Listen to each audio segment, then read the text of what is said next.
Welcome. This is Core Tan.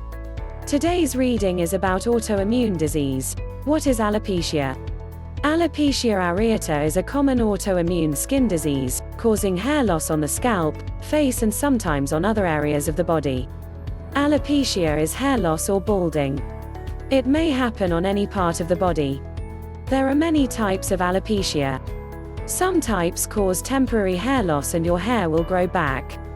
Hair loss, alopecia, can affect just your scalp. It can be the result of heredity, hormonal changes, medical conditions or a normal part of aging. Anyone can lose hair on their head, but it's more common in men. Baldness typically refers to excessive hair loss from your scalp. Hereditary hair loss with age is the most common cause of baldness. Some people prefer to let their hair loss run its course untreated and unhidden. Others may cover it up with hairstyles, makeup, hats or scarves. And still others choose one of the treatments available to prevent further hair loss or restore growth. The importance of human hair in view of social communication and sexual attraction is enormous. Thus, diseases that lead to hair loss, alopecia, structural hair shaft defects or excessive hair growth on the body are often accompanied by a diminished sense of personal well-being and self-esteem, leading to depressive moods and withdrawal from social interims. Androgenetic alopecia, AGA or pattern hair loss is by far the most common type of hair loss in men and women. Male pattern hair loss, MPHL, also known as male AGA, male balding, is a hormone, androgen, dependent, genetically determined trait. Female pattern hair loss, FPHL, or female androgenetic alopecia, is believed to be the same entity. However, the requirement of androgens is less clear-cut than in men and the distribution of hair loss is generally different. In both men and women, AGA is characterized by a progressive decline in the duration of anagen, active growth phase, an increase in the duration of telogen, terminal phase, and miniaturization of scalp hair follicles.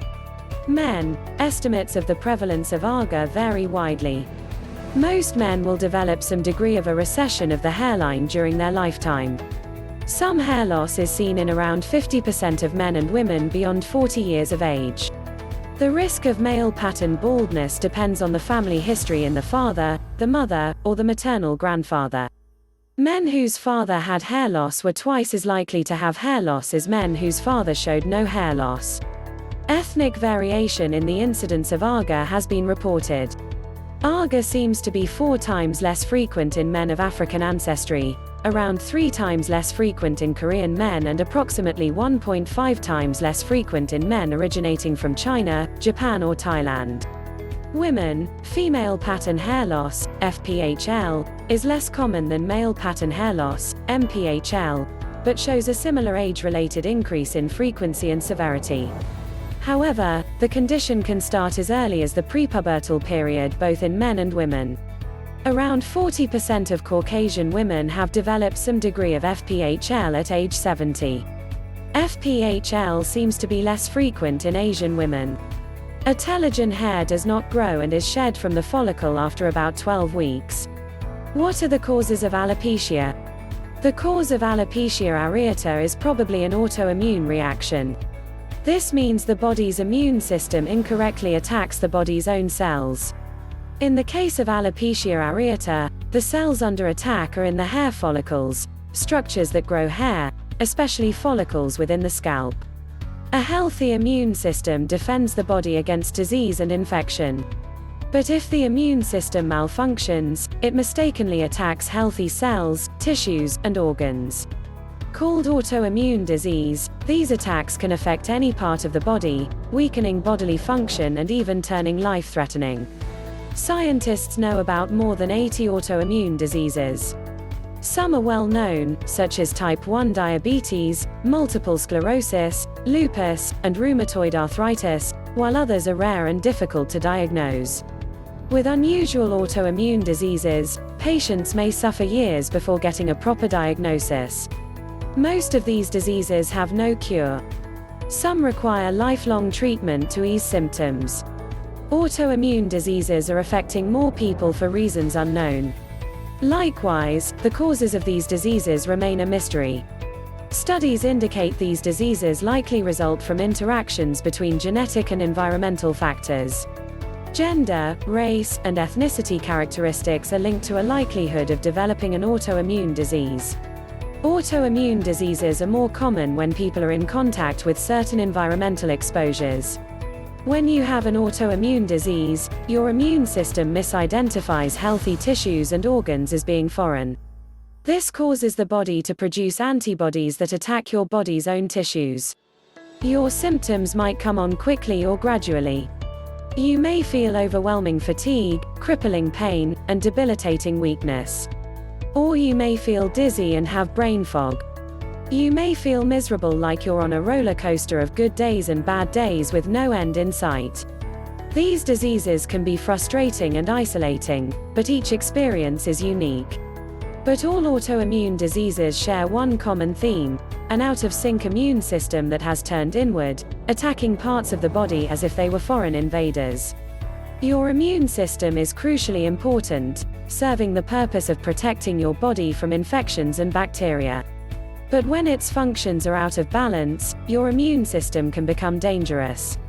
Unraveling the genetic and environmental underpinnings of autoimmune disease. Sunlight associated with autoimmune disease.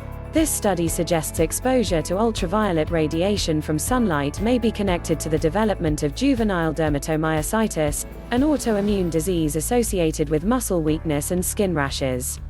Childhood poverty linked to rheumatoid arthritis in adulthood. Researchers discovered a link between lower socioeconomic status in childhood and rheumatoid arthritis in adulthood. The effect of lower childhood socioeconomic status and lower adult education level equaled the combined effect of having both a paternal and personal history of smoking. Agricultural chemicals and rheumatoid arthritis. Researchers found that exposure to some pesticides may play a role in the development of rheumatoid arthritis in male farm workers. Organic mercury may trigger autoimmune disease. In a study funded by methylmercury, even at exposure levels generally considered safe, may be linked to development of autoimmune antibodies in women of reproductive age. These antibodies could lead in turn to autoimmune diseases, such as inflammatory bowel disease, lupus, rheumatoid arthritis, and multiple sclerosis. Genetic factors in autoimmune muscle disease. Researchers identified the primary genetic risk factors associated with autoimmune muscle disease in Caucasian populations in Europe and the United States. Gene-environment interaction in rheumatoid arthritis. A study pinpointed the mechanics of a gene-environment interaction that could explain why the genetic risk for rheumatoid arthritis is amplified by environmental pollutants like cigarette smoke. Role of nutrition in development of autoimmune disease. Research indicates that vitamin D may be important for preventing immune dysfunction in older populations. Another study found that dietary micronutrients could either improve or worsen lupus symptoms. Many diseases of the immune system, also known as autoimmune diseases, are more common in women than in men. What are the different types of autoimmune disorders? Autoimmune diseases can affect multiple organs, called systemic, or just one organ, referred to as localized. There are more than 80 different types of autoimmune disorders. Some of the most common types include dermatomyositis. What is dermatomyositis? Dermatomyositis is a rare autoimmune disease. Dermatomyositis is a rare autoimmune disease, occurring in only 5 to 10 people per million, which is caused by the body's immune system attacking its own skin and muscles. Rheumatoid arthritis, RA, chronic inflammation of the joints that leads to pain, swelling, and stiffness.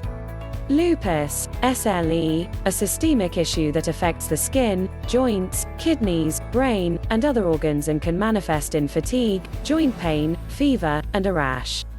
Multiple sclerosis, MS, a disease of the central nervous system that can cause problems with vision, balance, memory, muscle control, and other basic bodily functions. Celiac sprue disease, a reaction to gluten in which the small intestine becomes inflamed, causing damage and leading to the malabsorption of some nutrients. Pernicious anemia, a condition where the body can't absorb enough vitamin B12 in order to make the necessary number of red blood cells. Vitiligo, a condition in which the skin loses its melanocytes, pigment cells, leading to discolored patches on different parts of the body. Scleroderma, a disease in which the connective tissues become tight and stiff. Psoriasis, an issue where skin cells build up to become red, itchy scales. Inflammatory bowel diseases, a group of disorders that cause inflammation of the digestion tract. These include Crohn's disease and ulcerative colitis. Hashimoto's disease, a condition in which the thyroid gland is attacked and gradually destroyed, often manifesting in fatigue and weight gain. Addison's disease, when the adrenal glands don't produce enough hormones. Symptoms include fatigue, nausea, and weight loss. Graves' disease, in which the thyroid overproduces hormones. It can manifest in anxiety, tremors, and puffy eyes. Sjogren's syndrome, a condition which causes dryness of the eyes and mouth and can often accompany other autoimmune diseases. Type 1 diabetes, a condition where the pancreas does not create enough insulin. Patients have to monitor their blood sugar levels for life. What to eat on an autoimmune? Salmon. Avocados. Cruciferous vegetables. Blueberries. Most common autoimmune diseases. Rheumatoid arthritis. Rheumatoid arthritis is a chronic inflammation of the lining of the joints, leading to pain and swelling typically in the hands and feet. It can affect anyone, but is most prevalent in women over 40. Subscribe now.